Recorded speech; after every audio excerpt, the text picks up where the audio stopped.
నేను చదివినవి నాకు జ్ఞాపకం వస్తాయా, నేను అన్నీ చదివానా, నేను వదిలేసినవి ఏమైనా వస్తాయా అన్న బెంగ పెట్టుకోకుండా నీ మీద నువ్వు విశ్వాసాన్ని ముందు పొందగలగాలి.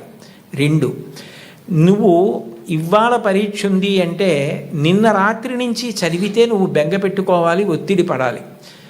ప్రతిరోజు కూడా నువ్వు ప్రణాళికాబద్ధంగా నేను ఇన్ని గంటలకి నిద్ర లేవాలి అంటే ఖచ్చితంగా అన్ని గంటలకి నిద్ర లేవాలి. నరేంద్ర మోడీ గారి తండ్రి చెప్పులు వేసుకుని వెళుతుంటే టక్ టక్ టక్, ఆయనే వాడినటువంటి శబ్దం ఇది ఇంటర్వ్యూలో.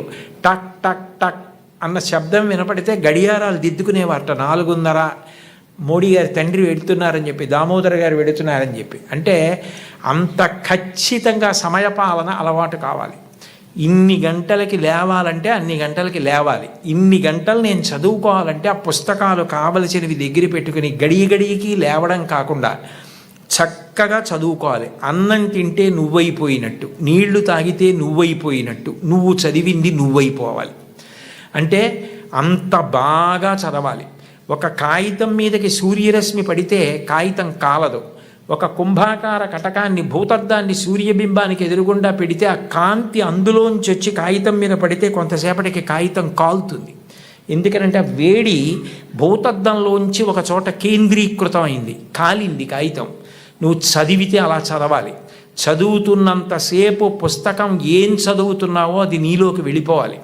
భూపసభాంతరాళమన పుష్కళవాక్చతురత్వము ఆజి బాహాపటు శక్తి ఉన్నంటాడు భర్తృహరి. నీకు అవసరమైనప్పుడు అలా జ్ఞాపకానికి రావాలి. నువ్వు తిన్నది నువ్వెట్లా అయిపోయావో, నువ్వు తాగింది నువ్వెట్లా అయిపోయావో, నువ్వు చదివింది నువ్వు అట్లా అయిపోవాలి. నీకు అలా జ్ఞాపకం ఉండాలి. అలా ప్రతిరోజు చదువుకోవడం నీకు సంతోషం కావాలి. చదువు భారంగా చదవకూడదు. It must be a passion for you. ఎప్పుడు తెల్లారలేద్దాం, ఎప్పుడు చదువుదామని నీకు ఆసక్తి ఉండాలి, ఆతృత ఉండాలి, అందులో ఒక గొప్ప సంతోషం ఉండాలి.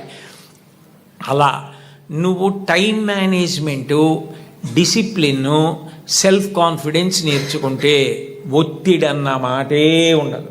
నువ్వు ధైర్యంగా ఏ పరీక్షకైనా పెడతావు, ఎదుర్కొంటావు. ఎప్పుడైనా ఒకసారి వైఫల్యం లభించిందనుకో, కలాం గారిని తలుచుకో.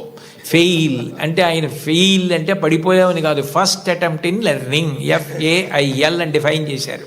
ఇది మొదటిసారి పొరపాటు జరిగినది. మళ్ళీ చేతిలో మట్టి ముద్ద కింద పడితే భూమిని అంటుకుంటుంది, బంతి పడితే పైకి లేస్తుంది. అలా పైకి లే తప్ప బెంగ పెట్టుకోకు. ఇక పైన అన్ని విజయ పరంపరలతో కొనసాగు. శుభం భూయాత్. ధన్యవాదాలు గురువు గారు.